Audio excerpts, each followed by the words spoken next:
cônsules, etc., pretorianos. E Paulo vai usar a palavra exousia, que é aquele que tem autoridade, que tem poder de decisão, poder. Paulo vai chamá-los também de servos, vai dizer que são ministros de Deus, diáconos. Paulo vai chamá-los também de arcon, líderes, chefes, e de leitorgos. Interessante que leitorgos é uma palavra que tem muito a ver com culto, aquele que celebra culto. E aí, quando eu olho para esse texto de Paulo, eu só lembro daquela palavra de Jesus aos discípulos em Mateus 22, quando ele diz, ele pega a moeda, pergunta de quem era a esfinge, a inscrição, e aí os discípulos dizem, de César. Jesus, sabiamente, prudentemente, ele diz, dai a César o que é de César e a Deus o que é de Deus. O que é que eu entendo com isso? Vai ser tomada decisões, pastor Rogério, aqui na face da terra, no meio dos governadores, dos presidentes, das casas,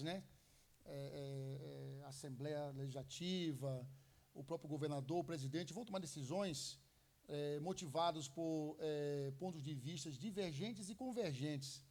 Enquanto essas decisões não macularem a nossa fé, enquanto elas não interferirem na nossa consciência para com Deus, enquanto elas não nos obrigarem a tomar posturas que venham ferir ou interferir ou agredir a nossa fé em Deus, devemos fazer como Paulo orientou lá em Timóteo. Levantem as mãos por todos os homens, pelos reis, governadores, príncipes, para que tenhamos uma vida piedosa. Se porventura, como o senhor citou aqui, Daniel, se porventura as decisões futuras vierem contrariar, e ameaçar a nossa consciência para com Deus, aí é uma outra questão. Mas nós estamos aqui, sim, para orar pelos nossos governantes, para pedir a Deus que dê sabedoria a eles, dê direção, para que Deus proteja eles, porque é um momento difícil para eles também, é um momento difícil para a nossa população, é um momento difícil para a Igreja de Cristo aqui na face da terra, é um momento difícil para o nosso país, e precisamos realmente agora clamar ao alto para que Deus olhe para a humanidade com graça e misericórdia. Por quê? Porque são dias difíceis, são dias difíceis. A gente sabe que no bojo da crise há realmente pessoas, líderes que vão tomar posturas tendenciosas, maquiavélicas, maldosas, para prejudicar um ao outro líder, ou para prejudicar a própria população, para tirar proveito econômico, com omissão ou comissão. Mas nós somos autoridades espirituais aqui na terra, e Deus nos deu esse privilégio, não porque mereçamos, mas por graça e misericórdia, para nos colocar na brecha, como Deus disse a Ezequiel, procurei o homem para se colocar na brecha e pelo povo. Eu acho, pastor, eu entendo que esse é o momento que precisamos mostrar uma autoridade no sentido de nos dobrar mesmo diante de Deus, para que Deus levante, dê uma solução radical, porque a autoridade, ela começa quando nós, que somos autoridade de Deus aqui na igreja, na terra, de joelho. A nossa autoridade, ela vai crescer assombrosamente quando nós nos dobrarmos incondicionalmente a esse Deus, para que Ele, que é a maior autoridade de todas as autoridades no universo, venha realmente impactar as nações. Interessante, pastor Luiz, é que a Bíblia é recheada de situações que a gente pega aqui para trazer aplicação no nosso dia a dia. Por exemplo, teve uma época em Israel, em que Davi, ele tinha cometido um duplo pecado, vou botar dois, teve mais, mas Davi cometeu um pecado de homicídio e adultério contra um dos seus guerreiros, né? E Davi era uma autoridade maior.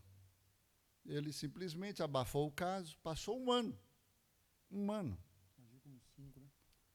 E aí, depois de tudo, ele acabou mandando matar um dos seus guerreiros fiéis e ficou como se nada tivesse acontecido. Escuta, um ano passou, Deus manda um profeta. E aí nasce o filho de Davi, fruto desse adultério. E aí o profeta Natan conta uma história e Davi cai direitinho na história. Davi fica furioso e traz um juízo sobre aquela situação. E diz, o homem que fez tal coisa deve morrer e restituir 4 vezes mais. E aí o profeta só teve o cuidado de levantar, com todo respeito, porque o profeta estava debaixo da autoridade do rei. Mas no momento ele representava o próprio Deus, ele estava na unção de profeta, do ofício de profeta, representando Deus. E o profeta chegou e disse assim, este homem é você. O rei poderia ali, com autoridade terrena, mandar até chamar os soldados ali e prender o profeta, como já acontecera, né, em outras situações. Mas o rei, naquele momento, ele temeu a Deus. Ele se lançou em terra, ele se humilhou, né, reconheceu a autoridade ali do profeta, naquele momento, que era uma autoridade espiritual, e disse, pequei, tão somente pequei contra ti e contra o céu, Senhor. Quando ele se humilha e reconhece o seu erro, o próprio Deus usa a boca do profeta e diz, o teu pecado foi traspassado, não morrerás. Então a gente vê uma coisa linda, uma autoridade maior é tratada pelo próprio Deus, significando que quem trata autoridades, quem tratava um rei naquele momento era o Deus, que estava acima da autoridade dele, que havia constituído ele, mas ninguém poderia de baixo para cima tentar tratá-lo. Ou seja, uma autoridade não pode ser corrigida de baixo para cima. O problema de hoje é que tem muita gente que está debaixo de uma autoridade querendo corrigir. Está errado. Então, só um minutinho, pastor. Então a gente observa que essa questão de autoridade é muito séria e as pessoas que não têm o discernimento, o conhecimento da palavra, se mete para tentar resolver alguma coisa e acaba sobrando para ela. Pastor, me faz lembrar aqui muitos exemplos. Por exemplo, Mardoqueu foi um homem que, né, na época do rei Assuero, ele não era nada. Mas ele estava ali e uma noite tentaram fazer uma conspiração contra o rei Assuero. E Mardoqueu, quando viu, Mardoqueu tentou desmontar o plano maligno para tirar a vida do rei. E foi registrado nas crônicas do rei, né? E Amã, que era um assessor do rei, que estava ali tramando contra o povo de Israel para trazer um genocídio a esse povo, o que foi que aconteceu? Deus entrou na história. Vasti, que era a esposa do rei Assuero, desonrou o rei, deve ser bem objetivo, foi afastada da posição de rainha e agora o rei levanta uma substituta. E quem foi que levantou? Tudo foi preparado, foi Deus que preparou aquele cenário, mas usou alguém na terra. E Esté é levantada como rainha. Então, nesse contexto em que Amã queria destruir o povo de Deus, o mal que ele tinha planejado por decreto para tentar destruir o povo judeu, aí Deus entra em ação através de quem? Das pessoas que estão na terra, porque Deus trabalha em parceria com o seu povo. porque os céus são céus do Senhor, mas a terra deu ele aos filhos dos homens. Então, nós que estamos aqui na terra, nós somos os canais que precisamos dobrar os nossos joelhos, orar para que Deus possa mover os céus e a terra para trazer, aleluia, a bênção para o seu povo e quebrar a maldição que está por vir por causa das atitudes dos homens aqui na terra.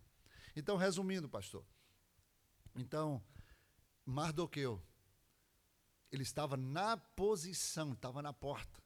Deus fez o rei se despertar de um sono numa noite e pegou as crônicas e ele começou a ver.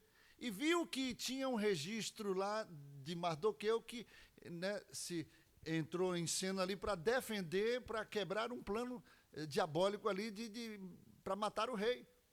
E aí o rei, sabendo do que Mardoqueu fez, ele perguntou: o que foi que fez? O que fizeram de bom a esse homem? Qual foi a recompensa que fizeram? Nada. E aí é que Deus entra para fazer justiça. O plano que Amã tinha feito para poder destruir o povo judeu caiu sobre ele de volta. Quem foi destruído? Uma forca que foi feita para Mardoqueu.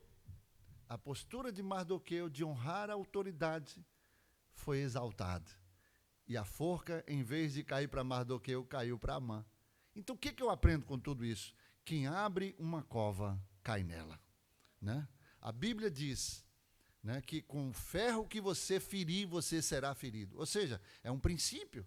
É o princípio da semeadura. Não podemos semear o mal, porque o mal vai vir contra as pessoas que semeiam.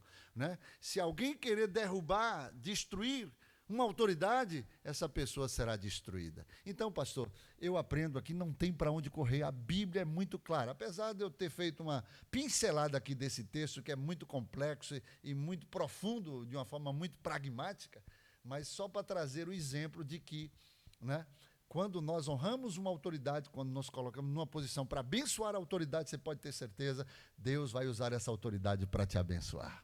Vai voltar a bênção para você. Mas se você se levantar contra ela, olha, o mal que você intentou contra ela vai voltar contra você. Foi o que aconteceu na história lá de Amã e Mardoqueu. Eu entendi, pastor, e é muito boa a palavra. Só para ampliar mais ainda a nossa discussão aqui, boa. Na verdade, nós temos 10 minutinhos para a gente estar encerrando. Fique ligado aí, porque ainda tem muita coisa aí que vai fechar com chave de ouro. Na verdade, nada justifica alguém se levantar contra um líder, um pastor, um bispo, um apóstolo, com a intenção de dividir a igreja. Então, a primeira coisa que eu tenho que dizer é essa. Por quê? Paulo, ele viu Pedro repreensível. E Paulo chegou a Pedro e cara a cara disse: você está errado. Está lá em Gálatas isso, capítulo 2. Pesquise lá. Paulo, que não andou com Jesus, disse a Pedro: Pedro, você está errado, mas chamou Pedro no particular. Chamou no particular, houve ética pastoral, chamou diante dos outros, de Tiago e João, e disse: você está errado. Você vai ver o texto, o porquê que Paulo chamou Pedro, censurou. E Paulo vai dizer aqui a Timóteo, o jovem pastor Timóteo, o seguinte: não aceites